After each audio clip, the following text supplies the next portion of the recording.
It's 12 o'clock. Hello, good afternoon, and welcome to the Starr Midday News.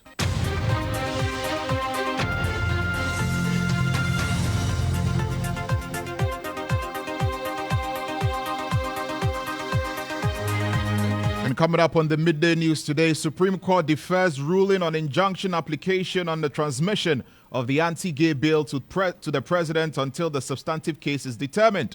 We'll be live in court to bring you the very latest. Also coming up in the bulletin, Auditor General's report reveals caterers serve pupils distasteful and moldy foods under the Ghana school feeding program. Meanwhile, the minority MPs have accused the Gender Ministry of failing to properly supervise. So the Minister of Gender and Social Protection must live up to expectations. If they cannot do it, well, then they should leave it for the Minister of Education to take on. Students at the Atebubu College of Education confirm dead over porous security on campus amidst the ongoing industrial action by the Colleges of Education Teachers Association. Security-wise, the strike has impacted negatively on our people, leaving students exposed to certain security threats. And a typical example is what happened with one of our members, a student from Atebubu College of Education who tragically lost her life at Tichimai. But members of SITAG have accused government of taking an entrenched position not to honor the arbitrary award by the NLC as the industrial action enters week 5. Also ahead in the bulletin, the minority heads back to the Bank of Ghana to demand resignation of the governor and deputies as it engages the police. It is time to go back. We are marching back to the central bank to demand the resignation of the governor and his deputies and the board of the bank. We have indicated the route we want to use and the date we have given him, which is 30th of this month. We've got details of all of these stories and more coming up for you on the Starr Midday News. My name is Lantam Papanko. And thank you very much for joining us here on the Starr Midday News. The Supreme Court has postponed its ruling on the injunction applications by Dr. Amanda Odoi and broadcast journalist Richard Sky regarding the transmission of the anti-LGBTQ plus bill to the president. Instead, the court will issue its decision on the same day as the final judgment. The 5-member panel chaired by the Chief Justice Gertrude Tokono announced that an expedited trial will better serve the interest of justice. The rulings on the 2 injunction applications were delivered separately by the Supreme Court. The case has now been adjourned indefinitely. Have a listen to the Chief Justice. Also hold the view that an early trial of the action will serve the cause of justice better in view of the fact that it will render a clearer view of the constitutional issues better than a sustained dispute over interlocutory matters. The presentation that processes necessary for the substantive suit are being filed bolsters our decision to consider both the interlocutory application and the substantive suit together, enabling this court to deliver a more informed, comprehensive, and just decision that accounts for all relevant circumstances and factors in this important matter. Such a unified approach will further provide context and clarity and also afford a clearer understanding of the issues raised in this interlocutory matter and their impact on the main suit. Having therefore diligently analyzed all the material processes on the record in this instant application and listened to oral submissions by learned counsel for the parties, our decision is to reserve our verdict on the interlocutory application until the final determination of the substantive suit, at which point we will render a comprehensive judgment that addresses all aspects of the case, including the current application or injunction. In conclusion, the decision of this court on this application for an interlocutory injunction is hereby deferred to abide the outcome of the determination of the substantive suit. You've just listened to the Chief Justice Gertrude Tokono speaking at the Supreme Court today. Let's engage our legal affairs correspondent Mutala Inusa for further updates in the aftermath of this ruling by the Supreme Court. Mutala, welcome to the bulletin. We know that the Supreme Court has deferred the judgment until the substantive matter is heard. What more can you tell us? Well, Antam, if everybody, all eyes were on the Supreme Court to be a 5-member panel, of course, presided over by the Chief Justice Gertrude Saki Tokonu. Many people were expecting is whether to know whether Parliament was going to be stopped on transmitting the bill to the President, or the court was going to allow Parliament to do its work. Now, in the ruling that was delivered, or that were delivered in part because the Supreme Court took it one after the other, the two applications, one by Dr. Amanda Odoi and the other by Richard de la Sky. The Dr. Amanda Odoi's case was the first that was ruled on by the Supreme Court, and the decision was that they've looked at the application for interlocutory injunction. They have also looked at the substantive matter and whether, especially so, whether or not the Supreme Court, there are some crucial elements or crucial decisions that the Supreme Court will have to deal with in relation to the substantive matter, where the panel where they considered view that ruling on this particular interlocutory injunction on its own will not help the matter as it is, but it would best serve if the interlocutory injunction and the substantive matter are dealt with at the same time. For that reason, the Supreme Court say that they are reserving their ruling, they are deferring their ruling until such time that the substantive matter is completed, is heard and completed, and a judgment is about to be delivered. That is when the court can deal with the issue. Then, of course, the issue of the Richard Sky also came up, and because the issues are similar in nature, the Apex Court panel of 5 again made references to Dr. Amanda Odoi's reasons to say that that particular application is also adjourned to such time that the substantive matter is heard. But of course, let's hear from the Chief Justice, Gertrude Saki Tokonu, in her ruling as far as these particular applications are concerned. Yes, and we've already listened to Gertrude Tokonu, but you have been also speaking to the plaintiff's lawyer. What has he been telling you? Yes, I've been counsel for Richard de la Sky in the other case clearly say that what the Supreme Court has just said means that the application is still active. Nobody is supposed to do anything otherwise. If you do that, that means you are flirting with contempt. Let's listen to Takwisi Abedu, counsel for Richard de la Sky, one of the plaintiffs in the matter. We don't do anything to prejudice the outcome of the application. So we say that invariably, indirectly, it is still restraining any party from doing anything contrary to the demands of the application.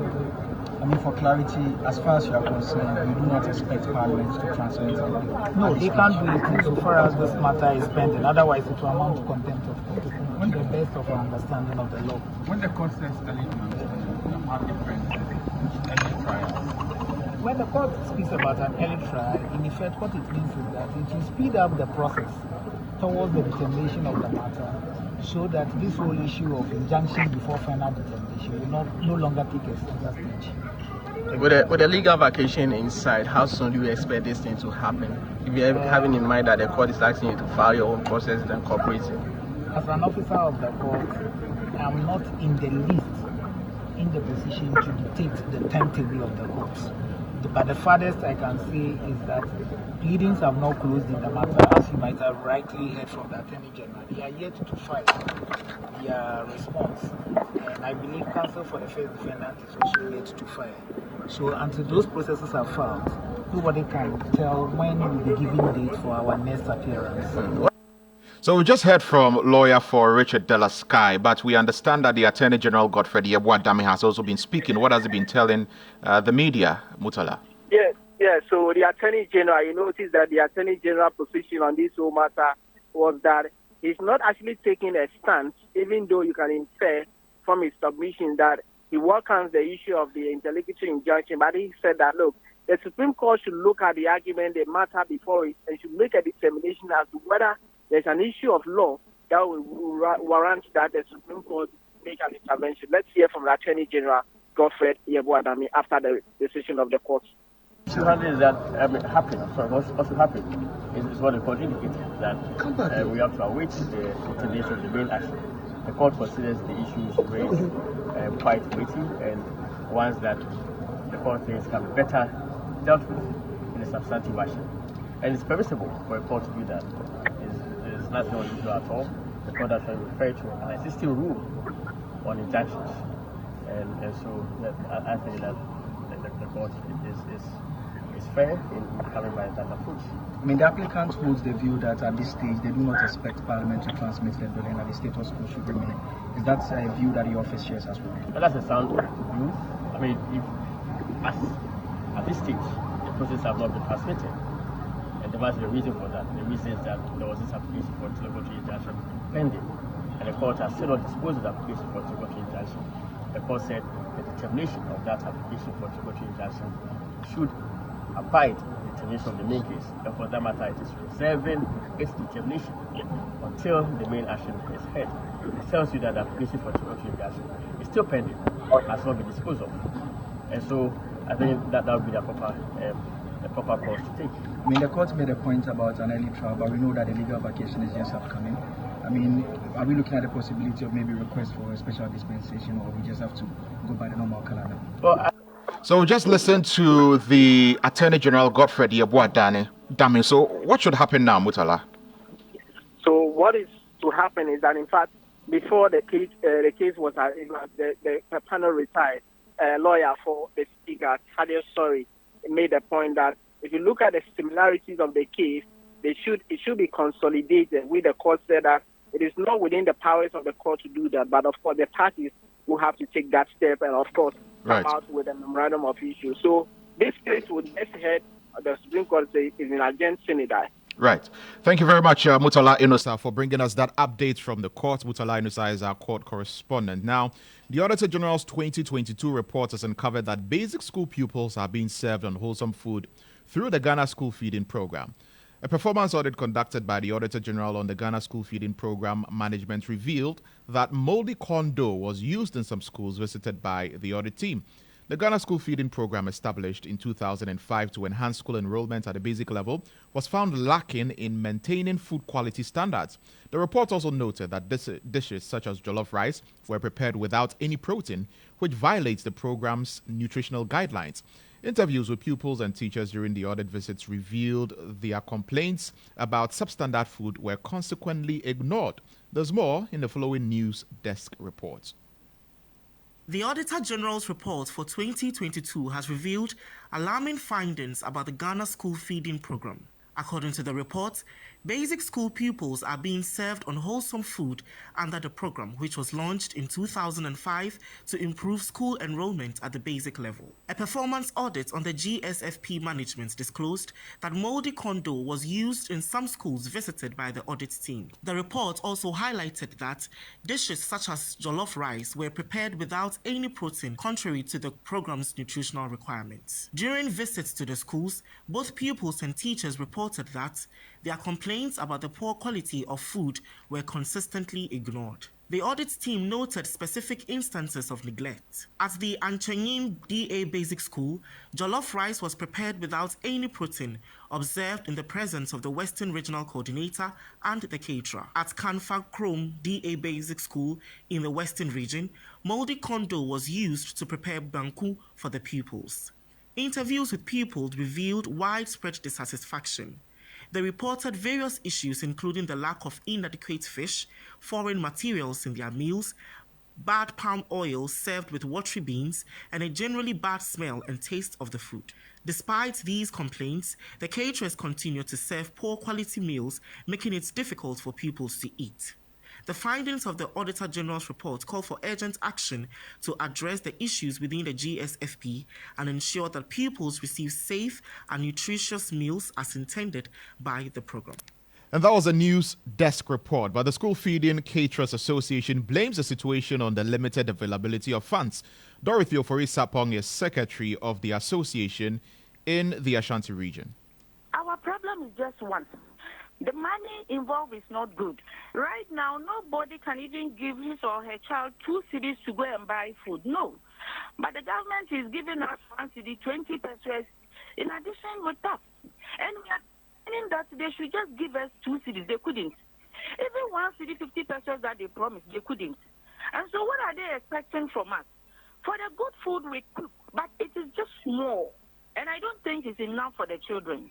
We're looking at the Auditor General's report, and it's indicating that in some other areas, of course, some of the areas that were cited were in the Western region. I know that you are in the Ashanti region, but it looks like this is a complaint that comes from the length and breadth of the country, that the food that is cooked is unwholesome. I mean, it's not being said that it is small. For example, you're saying if you're cooking jollof, it's jollof just like that, no protein, which is contrary to the guidelines and all of that. So is all of that down to the money that is given to you? That is just not enough for you to cook the food that you are supposed to cook well. That one I will never agree, because we are all mothers and the children are our children. We cook very good food, just that you won't get it beautiful like the normal jollof. You see, and so if they are saying that, because whatever we use to cook is an ingredient that we also eat some. We use tomatoes, we use pepper, we use onions, we use fish.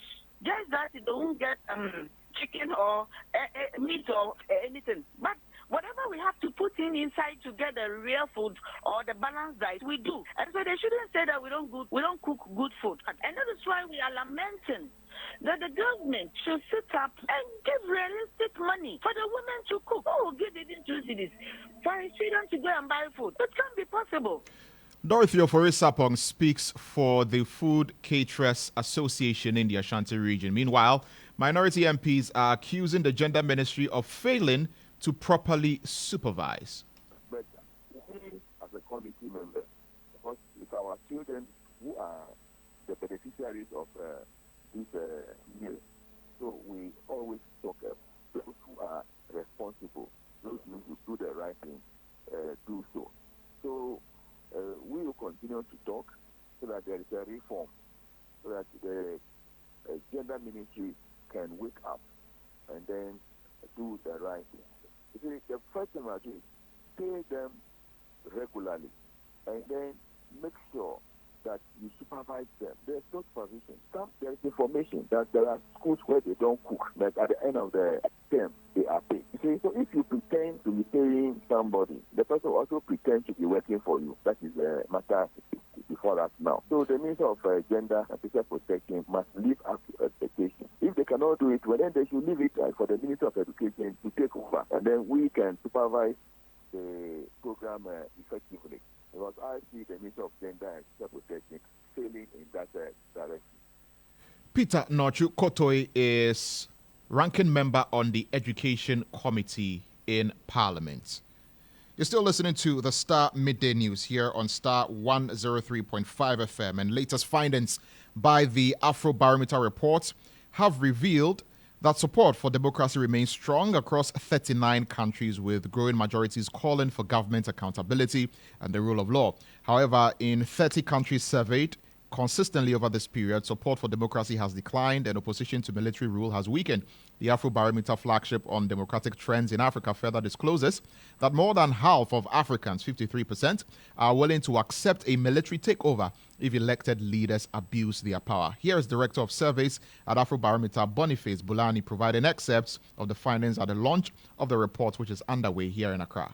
Africa's trajectory with democracy can be maybe illustrated best by the example of Mali. In 1992, Malians celebrated the birth of democracy in their country. Move on 30 years later, a lot of Malians again went on the streets to celebrate military rule in their country. They take away home message if we start with a kind of a conclusion. Despite, I think, all the obvious signs that democracy is in trouble on the continent, the good news is democracy and support for democracy among most Africans remains very robust. And you've just listened to the excerpts of the Afrobarometer survey, which was just done, and Boniface Bulani is the Director of Surveys at Afrobarometer. Now, academic and administrative activities in the 46 colleges of education across the country for the past 5 weeks has come to a complete halt, leaving the future of the academic calendar uncertain.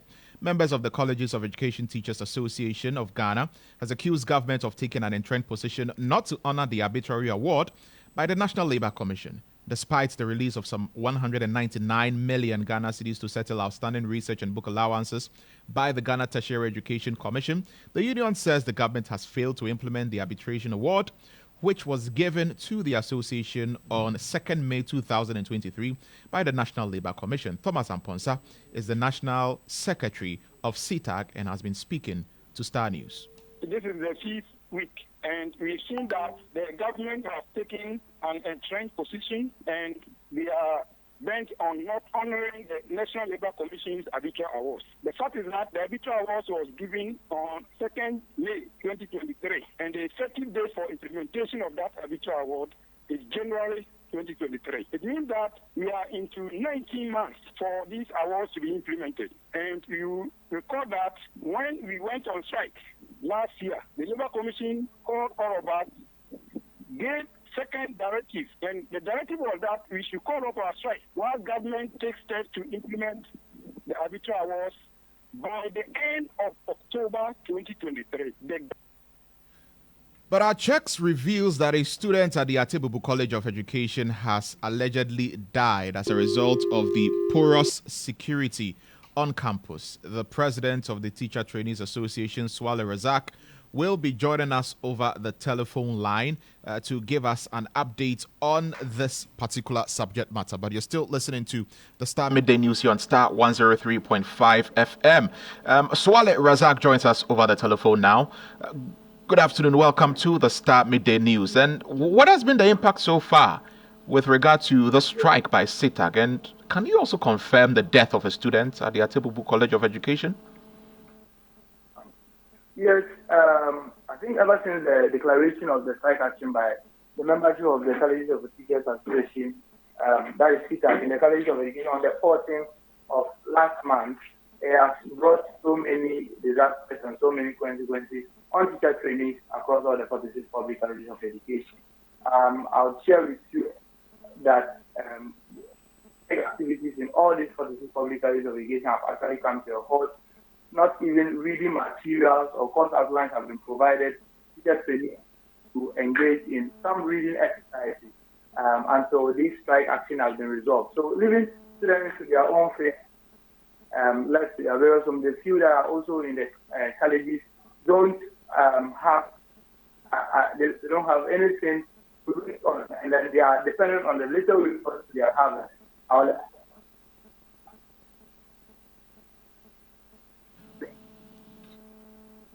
Right, we lost you for a bit there. If you can reposition yourself so that we can get a clear connection to you. But when are you embarking on your planned protest? Yes, about our planned protest, we send our stakeholders and then get the necessary permissions from the various courtesies before we embark the protest. So currently we are really on this, and we'll be announcing the date in a very short while. Very well. Thank you very much for speaking to us here on Starr 103.5 FM. You just heard us speak to the president of the Teacher Trainees Association, Swale Razak. Now, the minority in Parliament has started an engagement with the Greater Accra Regional Police Command for another protest for the removal or the resignation of the Bank of Ghana Governor Dr. Ernest Addison and his deputies over what it terms corruption in the construction of a new headquarters at the Central Bank. Dr. Addison failed to receive the petition of the minority after the first Occupy BOG protest. Addressing the media, Boko Central MP Mahama Yarga disclosed the NDC MPs are in an engagement with the police for a return on 30th March of this month, or should I say the 30th of this month, given what he describes as the mismanagement of the Bank of Ghana. And as we speak today, we are reliably informed that this head office building is being constructed at a price of about $250 million. Last time we cited procurement documents, the price had moved to about $222 million. And so I wrote to the Central Bank Governor asking me to update us on the current cost of the head office building, and he has been very reluctant to provide the information that we have requested. And what we see as a refusal of the Central Bank governor to account. And if you recall, when we demonstrated to the office, that's the head office building, and we demanded that he received a petition from us as a minority, he refused to be available to receive the petition. You've just listened to Boko Central MP Mahama Ayariga. Now, the National Peace Council has stepped up efforts to combat misinformation and disinformation. The council has teamed up with the Media Foundation for West Africa to find workable solutions to the menace. Experts warn that misinformation and disinformation could pose a problem in the upcoming general elections if not adequately addressed.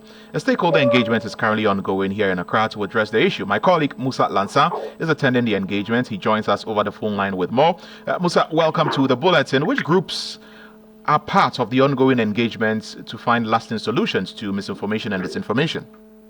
Well, apart from the Media Foundation for West Africa, the National Peace Council, other groups that are here include persons with disabilities, the political parties, the media, and then traditional rulers are all here to be part of this engagement to, as it were, counter misinformation, especially hate speech, and then polarizing narratives that have a tendency of affecting our election. Very well, Musa Lansa, thank you for bringing us that update here on the Starr Midday News. And it's time for us to bring you the sports updates. Benjamin Yamwa is here in the studio. What's up in sports? Well, thank you very much, Lantam. In sports, today is the day for the big game involving the two glamorous clubs in Ghana, Hartsfield and Kotoko, in what has been christened the Democracy Cup. When ahead of the game, Kotoko's goalkeeper Frederick Asari believes the club will kickstart a new era when they face the Phobians today in Democracy Cup in Accra. The two teams will meet at Accra Sports Stadium at 6 p.m. in another edition of the Cup initiated by, I must say, by the Parliament of this country. Kodoko started ways with some 21 players since the end of last season, but the goalkeeper insists they are optimistic ahead of the fixture today against Accra at Suffolk. What I can say is that what is past is past, and it's a new era. Players are out, new players are in, and as the coach said, we've trained very well. What has happened is something of the past. And tomorrow the narrative is going to change. Sure.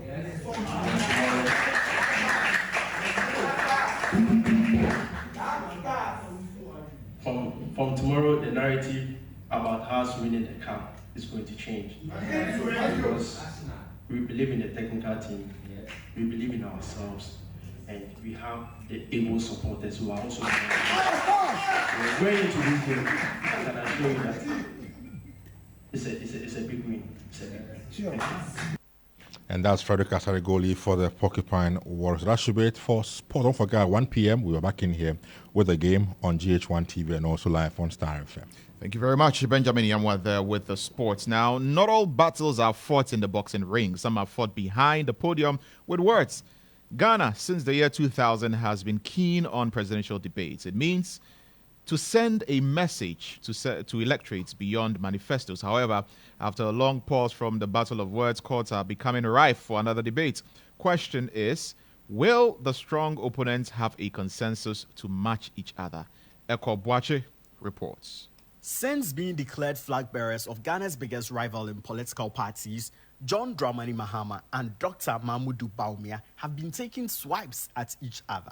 When Vice President Bawumia was saying, our economic management team, we have Professor Jan Bafo, we have Alan Chiramate, we have Honorable Osafo Mafo, we have Ken Oforiata. What a solid team. What a solid team, Elia. Muduka Monye Fatias, Mubasi, say you too bad now. Bahakaba.